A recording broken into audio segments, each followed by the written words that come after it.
Olá, Caio, graça e paz. Meu nome é Magno, acompanho seus vídeos, seu canal há algum tempo já. E meu questionamento, Caio, é sobre a doutrina da transubstanciação. Mesmo sendo ela uma convenção humana, Deus, na sua infinita sabedoria, e que não está condicionado o seu agir a nada nem a ninguém, ele não pode se manifestar dessa forma no meio dos seus. Muito obrigado, Caio. Até mais. Que Deus te abençoe. Magno, sabe que você parece demais com um dos mentores do Caminho da Graça, o Romualdo, lá de Salvador. E quando eu olhei, eu vi que não era o Romualdo, mas eu achei que podia ser um primo, uma pessoa da família, porque lembra demais, e até a voz, o tom, a cadência. Então, fique sabendo que você tem alguém muito, muito, muito de Deus no Caminho da Graça de Salvador, com quem você parece demais. Ele só é mais velho que você. Olha só, Magno, para Deus tudo é possível, né? Ele faz cair maná no deserto. Ele multiplica pães. Agora, observe uma coisa. O maná que ele fez cair no deserto não foi transformação de pedra em pão. Foi um fenômeno que hoje em dia a ciência até encontra em alguns lugares esporadicamente. A grande expressão miraculosa daqueles 40 anos de maná é que o maná caía onde aquele povo andava. Isso aí, por si só, já é um milagre extraordinário. E, em segundo lugar, o maná caiu enquanto eles não tinham comida para comer. No dia que eles entraram na terra de Canaã e saíram do deserto, entraram num ambiente de caça, de frutos, de comida, o maná parou de cair, não era um luxo. Deus não comete luxos mágicos. Quem faz assim é o diabo, que disse para Jesus: olha, você está com fome? Transforma essa pedra aqui em pão.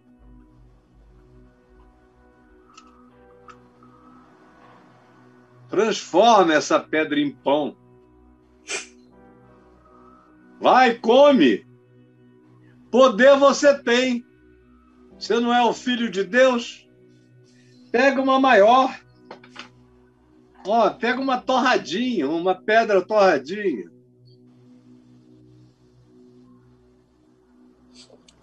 Transforma em pão. Aí, cara, é magia. E, infelizmente, a doutrina da transubstanciação é uma doutrina pagã. Ela tem a ver com a magia do sincretismo que tomou conta da religião católica há muito tempo atrás. Mas você veja que os cristãos não começaram assim. A primeira geração nunca entrou nessa, o pão era pão.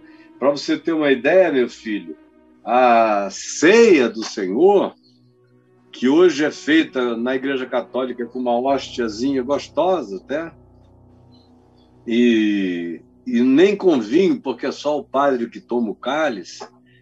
Na Igreja Evangélica é um pedacinho de pão, é uma economia danada. E o vinho geralmente é suco de uva, suquita e tudo mais. Mas nos primeiros dias, no primeiro século, no segundo século, os cristãos se reuniam para comer um banquete, chamado de banquete do ágape. E eles se reuniam e cada um levava de casa comida mesmo. Tinha pão também, tinha vinho, tanto quanto tinha tudo mais. Águas, outras coisas. Naquele tempo eles também bebiam muita cerveja, chamada de cevita, que era a bebida preferencial, e era bebida com álcool. O vinho tinha álcool, a cerveja fermentava, a cevita, a ponto de que Paulo diz em 1 aos Coríntios 11, falando dessa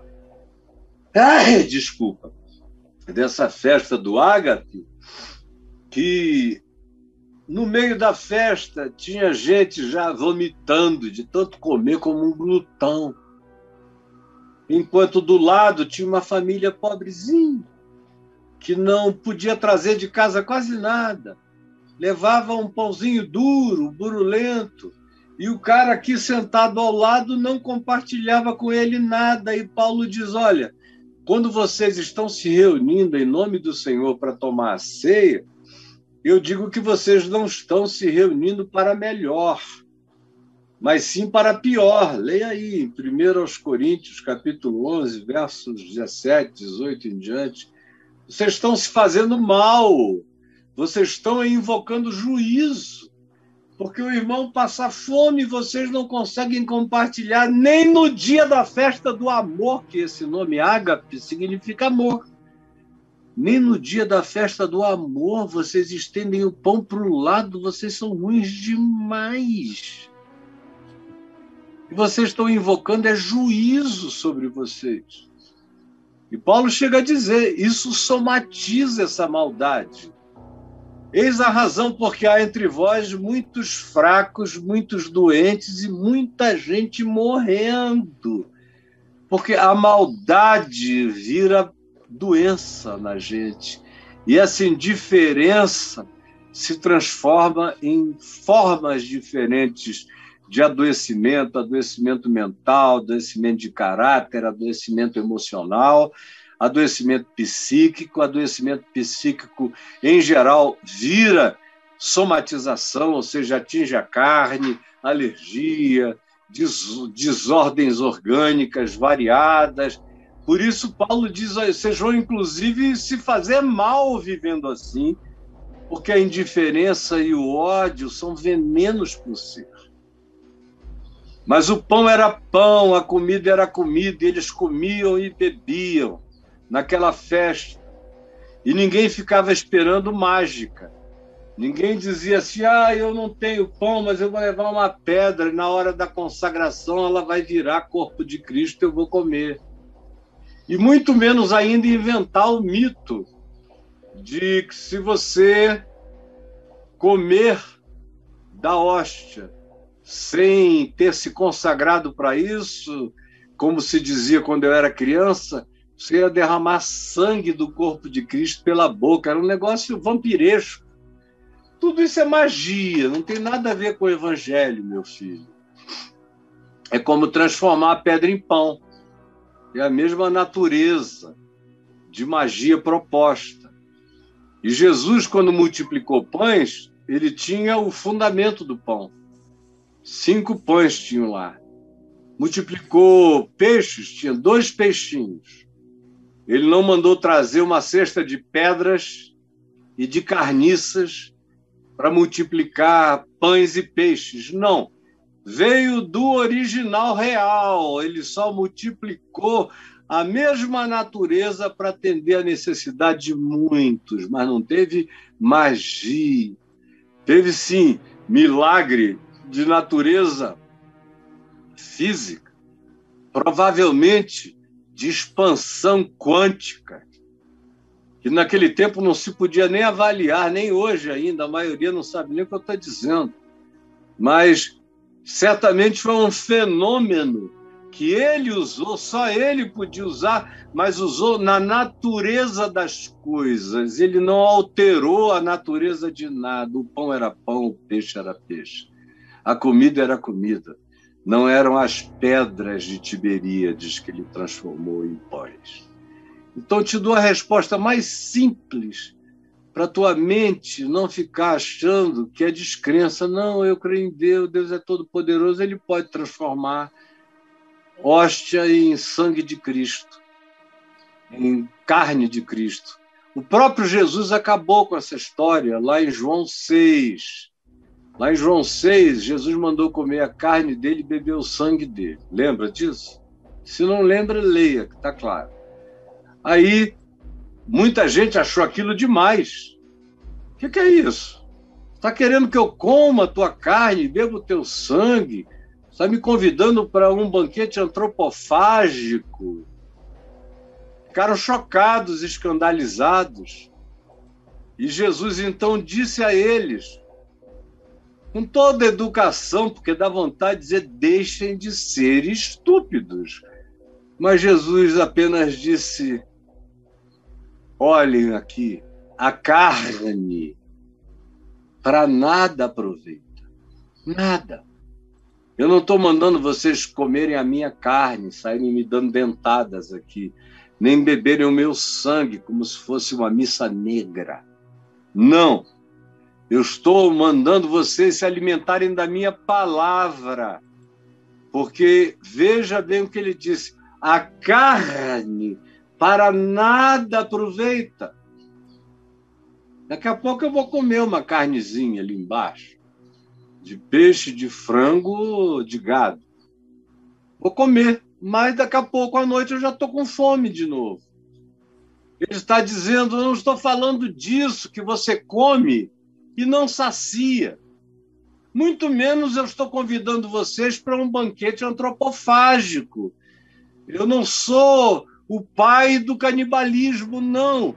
Eu estou falando a minha palavra e dizendo que as minhas palavras absorvidas, processadas, praticadas, são espírito e são vida. Veja, por favor, aí, eu não vou abrir aqui o texto, porque se você abrir em João 6, você só lê que você chega lá. Então, não, meu filho, desculpa, mas se você vir isso acontecendo em algum lugar, não foi milagre, foi magia. E desconfie da procedência, porque em Deus pão é pão, vinho é vinho, carne é carne. As coisas são o que as coisas são. E, por último, você sabia que essa doutrinação da transubstanciação do pão ou da hóstia na ceia é uma coisa que foi inventada muito, muito, muito tempo depois? É uma doutrina em relação à origem do Evangelho, é uma doutrinação criada, inventada no auge da Idade das Trevas, no auge do paganismo, do cristianismo católico romano naquela época. Você vê que hoje em dia ninguém mais, nenhum padre, nenhum sacerdote, adverte o povo de que se alguém comer aquilo pode virar sangue na boca, como acontecia quando eu era menino, em Manaus. Às vezes que eu fui a algumas missas, porque minha família, por parte de pai, era católica, então de vez em quando eu ia para um batizado de algum primo, de alguém nascendo, e aí tinha aquilo lá, e eu nunca tive problema. Toda vez que me deram qualquer coisa em qualquer lugar, eu, como menino, comi de tudo.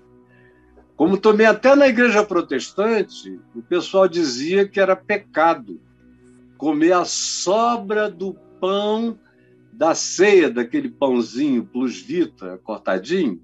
Depois da ceia, sempre sobra lá atrás, no vestíbulo pastoral, na sacristia protestante. E minha mãe, antes do meu pai ser pastor, minha mãe sempre foi influente dentro de igreja. Ela me obrigava a ir ao culto. Com ela, eu tinha aí meus 7, 8, 9 anos, ainda em Manaus, e ela, vamos todos para a casa do Senhor. Aí serviu uma ceia, o filho do pastor era meu amigo, muito amigo meu, os 2 filhos do pastor à época, e depois do outro, as filhas eram minhas amigas, a gente ia lá para trás e comia o pão todinho, a gente estava morrendo de fome. Comíamos o pão e bebíamos aqueles cálicezinhos e fugíamos. Aí depois chegava algum presbítero lá, quem comeu o pão, quem bebeu o cálice, ninguém dizia nada. Olha eu aqui. Querido, milagre é uma coisa, mágica é outra. E outra coisa, os milagres de Deus nunca são violências à natureza.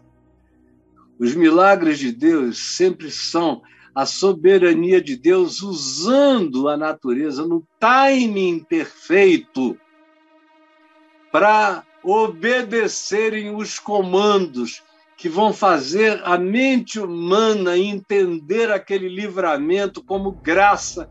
E foi livramento e foi graça mesmo. Agora, Deus nunca opera mágica.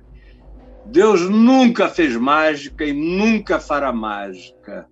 Por isso é que a palavra dele diz que aqueles que se entregam à magia estão se entregando, e magia aqui não é o Chris, não sei o quê, nem é o Dynamo, nem é coisa de truque, de trucagem.